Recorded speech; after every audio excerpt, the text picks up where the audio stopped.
Hello बच्चों, कैसे हैं? मत बिल्कुल। आप देख रहे हैं केमिस्ट्री क्लास से भाई एडी सर। आज आपको छोटा सा वीडियो देंगे nitration, sulphonation, nitration of alkene और सल्फोनेशन ऑफ एल्केन। इसके बाद इसी पर पॉलीमराइजेशन ऑफ एल्केन क्या होगा है वगैरह वगैरह। आज देखें एक छोटा सा video nitration of alkene. Nitration of alkene देखेंगे एल्केन का नाइट्रीकरण कैसे करते हैं। सुन लेना, हम एक काम करते हैं किसी एल्केन, जैसे आप देखो CH3 यानी CH4 लिख देता हूँ, CH4 को अगर सांद्र नाइट्रिक एसिड के साथ वेपर प्रेशर वायुमंडलीय दाब पर 450 डिग्री से ताप पर यदि हम गर्म करते हैं, उस अवस्था में आपका बनने वाला कंपाउंड आपका नाइट्रोमेथेन बनता है और आपका क्या निकलता है? जल। ठीक है, नाइट्रोमेथेन और क्या बनता है? जल बनता है। अगर एक काम करते हैं C2H6 का अगर हम नाइट्रेशन कराते हैं, एथेन का नाइट्रेशन कराते हैं वेपर प्रेशर पर 450 डिग्री से ताप पर, उस अवस्था में आपका जो बनने वाला कंपाउंड C2H5NO2 भी बनता है और आपका नाइट्रोमेथेन भी बनता है। इसी को जान लेंगे, यानी जितने संभव एल्केनों के जितने संभव नाइट्रेशन पर उत्पाद होगा वो सारे के सारे प्रोडक्ट का निर्माण होगा। अगर एक काम देखें यहाँ पर CH3 CH2 CH3, अगर इसका नाइट्रेशन हम लोग कराते हैं सांद्र नाइट्रिक एसिड के साथ, यदि हम रिएक्शन कराते हैं कंसंट्रेट नाइट्रिक एसिड के साथ, ठीक है, उस अवस्था में आप देखोगे बनने वाला कंपाउंड क्या है, जितने संभव उत्पाद हैं वो सभी बनेंगे। पहला चीज आप देखो नाइट्रोप्रोपेन बनेगा, 1 नाइट्रोप्रोपेन बनेगा और आपका क्या है आइसोनाइट्रोप्रोपेन बनेगा, CH3CH और क्या है CH3।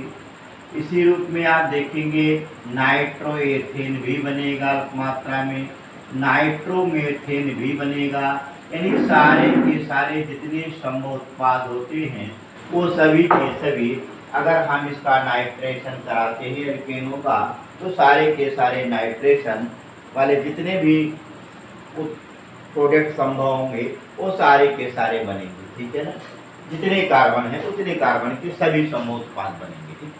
अब इसके जो नाइट्रेशन का मैकेनिज्म होता है, नाइट्रेशन करते कैसे हैं, नाइट्रेशन का मैकेनिज्म थोड़ा सा ध्यान देंगे कि आपको टेम्परेचर पे जो भी अभिक्रिया होती है उस ताप पर उस अवस्था में फ्री रेडिकल बनते हैं। ठीक है, देखो मैकेनिज्म पे आइए जरा ध्यान देंगे। मैकेनिज्म देखो क्या है, मैकेनिज्म पे आइए। यहाँ पर HNO3 में आपको मालूम OHNO2, ठीक है, यह क्या है 450 डिग्री सेंटीग्रेड ताप पर अपघटित होगा और ये बनने वाला जो कंपाउंड होता है वो फ्री रेडिकल बनता है। आपका जो बनने वाला कंपाउंड क्या है, OH फ्री रेडिकल बना और क्या है NO2 फ्री रेडिकल बना। ठीक है, अब अगले स्टेप में होता है क्या है, देखो प्रोपगेशन स्टेप में क्या होता है, CH3H प्लस क्या है OH फ्री रेडिकल, ये फौरन क्या करेगा, ये भी फ्री रेडिकल में डिकम्पोज हो जाएगा और आप देखो फ्री रेडिकल मिलकर जोड़ा बना लेगा और आपका क्या बन गया CH3 फ्री रेडिकल और क्या है H2O बन गया। ठीक है, अब यह CH3 फ्री रेडिकल क्या करेगा, NO2 फ्री रेडिकल के साथ रिएक्शन करेगा और आप देखेंगे जो बनने वाला कंपाउंड क्या है CH3NO2 बनेगा। ये प्रोपगेशन स्टेप है, टर्मिनेशन स्टेप है। इसमें क्या करता है, नाइट्रोमेथेन का निर्माण हो जाता है। बात समझाया, क्लियर हुआ? तो आप इस तरीके से इसके मैकेनिज्म के बारे में भी ध्यान देंगे। जो भी नाइट्रेशन और सल्फोनेशन होता है, ये सभी के सभी क्या होते हैं, फ्री रेडिकल के रिएक्शन। बात करना क्लियर हुआ? तो एक चीज ध्यान देंगे, एल्केनों का नाइट्रिक रणिज्म करते हैं तो जितने भी संभव उत्पाद होंगे सभी के सभी बनने चालू हो जाते हैं। ठीक है, जैसे का एग्जाम्पल और आ जाए उस पर हम लोग क्या करें, थोड़ा सा डिस्कस करें। जैसे मानिए प्रोपेन का नाइट्रेशन करते हैं, उस अवस्था में आइसोनाइट्रोप्रोपेन, नाइट्रोप्रोपेन है, नाइट्रोएथेन, नाइट्रोमेथेन, सारे संभव प्रोडक्ट पैदा हो जाते हैं।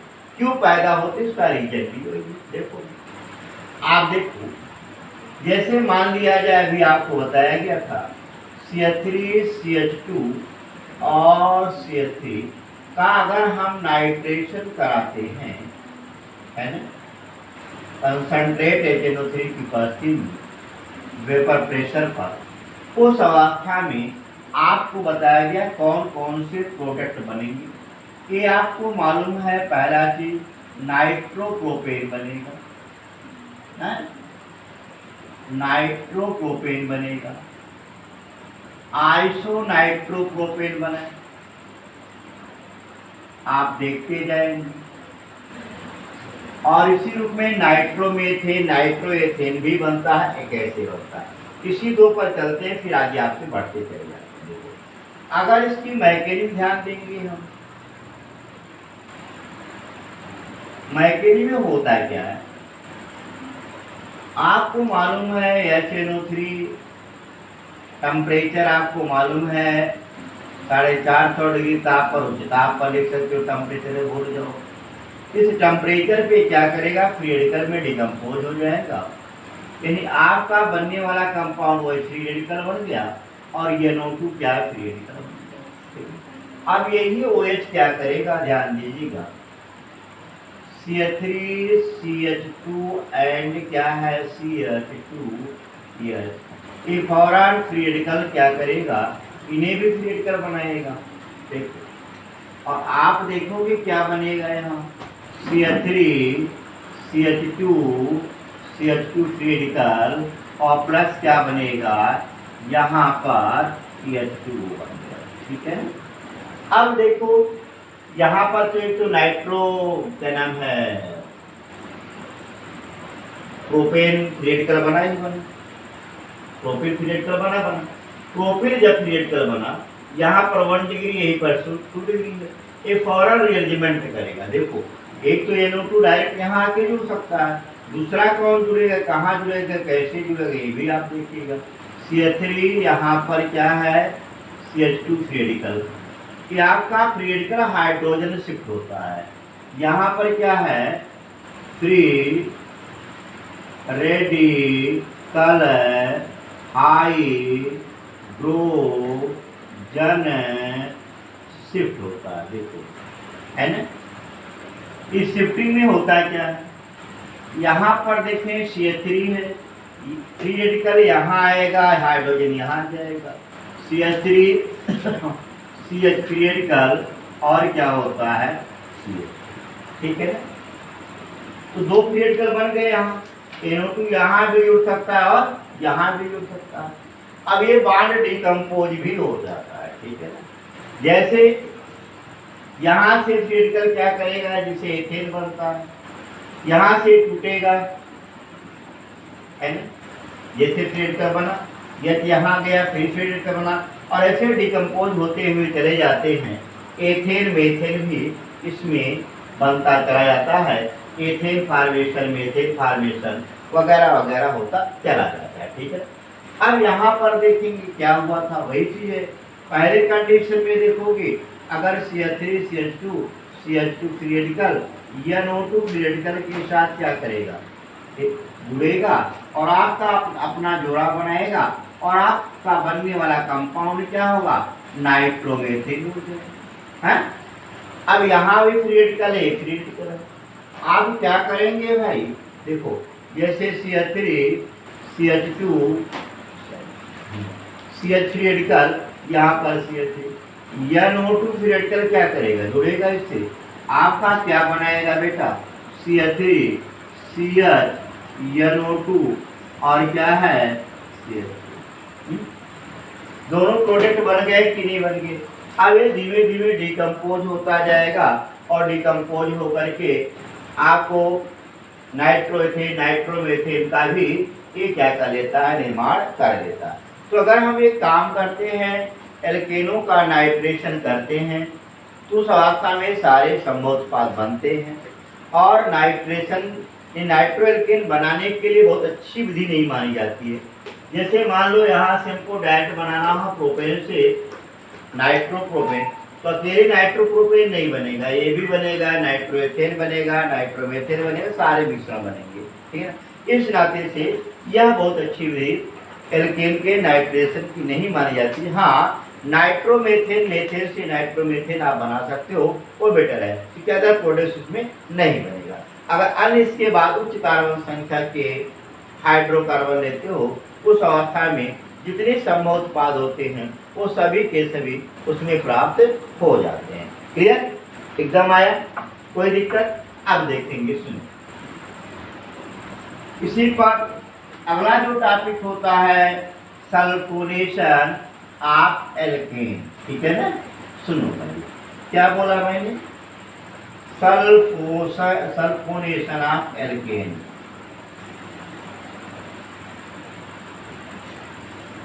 सल्फोनेशन ऑफ एल्केन, इन एल्केन का क्या करोगे, सल्फोनेशन कैसे करोगे। आपको मालूम है, जैसे मान लिया जाए आपका RH है, इसका एक काम करते हैं कंसंट्रेट H2SO4 की उपस्थिति में, या फ्यूमिंग H2SO4 लिख सकते हैं। क्या लिख सकते हैं, फ्यूमिंग H2SO4 की उपस्थिति में यदि इसकी क्रिया कराते हैं उस अवस्था में RSO3H प्लस H2 बनता है, यानी कि एल्किल सल्फोनिक एसिड का निर्माण होता है, ठीक है। एक चीज दिमाग में रखना भाई, जो लोअर चेन वाले हाइड्रोकार्बन होते हैं उनका सल्फोनेशन नहीं होता। जैसे देखो, आपको मेथेन है, एथेन है, आप देखो प्रोपेन है, इन सब का जो है ब्यूटेन है, इन सब का सल्फोनेशन नहीं होता। हाँ, एक अपवाद है आइसोब्यूटेन, ध्यान देना, क्या बोला मैं, आइसोब्यूटेन का सल्फोनेशन हो जाता है, सल्फोनेशन हो जाता है, यानी कि आप होता है आइसोब्यूटेन का सल्फोनेशन हो जाता है और कार्बन संख्या 6 के नीचे वाले एल्केनों का सल्फोनेशन नहीं होता। याद रखना कि क्या है, कार्बन संख्या है ना, कार्बन संख्या 6 से नीचे के एल्केन का सल्फोनेशन नहीं होता। आया, ये ध्यान देना। एक अपवाद है केवल कौन सा, आइसोब्यूटेन, और बाकी किसी का सल्फोनेशन नहीं होता। कार्बन संख्या 6 या उससे ऊपर के जितने हाइड्रोकार्बन होते हैं, एल्केन होते हैं, उनका ही सल्फोनेशन होता है। फ्यूमिंग H2SO4 को हम लोग जनरली ऐसा भी लिख सकते हैं, SO3 प्लस क्या है, H2SO4, ठीक है ना, ये आप लिख सकते हो। SO3 प्लस क्या है, H2SO4, यह आपका क्या है, फ्यूमिंग सल्फ्यूरिक एसिड है। यदि एल्केन का फ्यूमिंग सल्फ्यूरिक एसिड के साथ गर्म करते हैं तो क्या बनता है, sulphonic acid, alkyl sulphonic acid का निर्माण हो जाता है। आप एक चीज दिमाग में रखिएगा, आइसोब्यूटेन को छोड़ करके कार्बन संख्या 6 से नीचे वाले तत्व जितने होते हैं उनके जो एल्केन होते हैं उनका सल्फोनेशन नहीं होता है। अगर मान लो हेक्सेन ले लें, मान लिया जाए, देखो जैसे C6H14 का अगर मैं H2SO4 के साथ अभिक्रिया कराता हूँ, उस अवस्था में आप देखेंगे C6H5SO3H और प्लस क्या बनता है, जल बनता है। आया? ये भी जो अभिक्रिया होती है ये आपका फ्री रेडिकल सब्स्टिट्यूशन रिएक्शन होता है। क्या होता है? फ्री रेडिकल सब्स्टिट्यूशन रिएक्शन होता है। कैसे होता है इसके बारे में एक रिएक्शन बता देता हूँ। इसके बाद उसी प्रकार से जितने मैकेनिज्म होंगे उसको आप लोग क्या करेंगे, देखते जाएंगे। ठीक है ना? आप देखो, सुनो ध्यान से देखो। जैसे देखेंगे, अगर मान लो वही लेता हूं C6H14 का फ्यूमिंग H2SO4 के साथ इसे हम गर्म करते हैं, उस अवस्था में आपका जो बनने वाला कंपाउंड C6H13SO3H और प्लस क्या बनता है, H2O। ठीक है, बात समझ है? अब इसके मैकेनिज्म पे आइए जरा। ये भी मैंने बताया कि इसकी जो मैकेनिज्म होती है वह फ्री रेडिकल सब्स्टिट्यूशन रिएक्शन होता है। क्या होता है? इसकी जो मैकेनिज्म है इसमें क्या है, फ्री रेडिकल सब्स्टिट्यूशन रिएक्शन होता है। कैसे टूटता है ये भी देखेंगे। OH OH ये क्या करेगा, फ्री रेडिकल के रूप में ब्रेक हो जाएगा। आप देखोगे क्या बनेगा, OH free radical plus SO3 H क्या है, फ्री रेडिकल। अब इसमें होगा क्या, देखो C6H13। अब इसमें OH फ्री रेडिकल आक्रमण करेगा, इनको क्या बनाएगा, फ्री रेडिकल बनाएगा और अपना जोड़ा बना लेगा। C6H13 फ्री रेडिकल प्लस क्या बना, H2O बनेगा। अब ये क्या करेगा, C6H13 फ्री रेडिकल आप देखेंगे SO3H फ्री रेडिकल से ऐड होगा, जुड़ेगा और आपका जो बनाएगा C6H13SO3H। इतना तो आप लोगों को बाकायदे समझ में आ गया होगा। कंफर्म हुआ, क्लियर हुआ? तो अगर मैकेनिज्म के बारे में पूछा जाता है तो याद रखिएगा, जैसे सल्फोनेशन है, नाइट्रेशन है, हैलोजिनेशन है, एल्केनों का, ये क्या होता है, फ्री रेडिकल सब्स्टिट्यूशन रिएक्शन होता है। बात समझ आया, क्लियर हुआ? अब इस पर छोटा मोटा क्वेश्चन आप लोगों को बहरहाल आगे देंगे। ठीक है ना? कुछ क्वेश्चन आप लोगों को बना करके नेक्स्ट वीडियो में दिया जाएगा। एक एक टॉपिक थोड़ा सा आप लोग बताते रहे और इसके बाद एक आपको पहले के सिलेबस दिखाएंगे, सिलेबस के बाद क्वेश्चन देंगे। अब इसमें नेक्स्ट टर्म पे जो पढ़ेंगे उसमें थोड़ा सा सिलेबस, थोड़ा सा क्वेश्चन, थोड़ा सा सिलेबस, थोड़ा सा क्वेश्चन, इस टाइप से आप पढ़ते रहेंगे। एक काम करेंगे, चैनल को देखते रहें, सब्सक्राइब करें, लाइक करें, कमेंट करें, जो दिक्कत होती है उसे जरूर पूछें। मस्त रहिए, पढ़ते रहिए, खुश रहिए।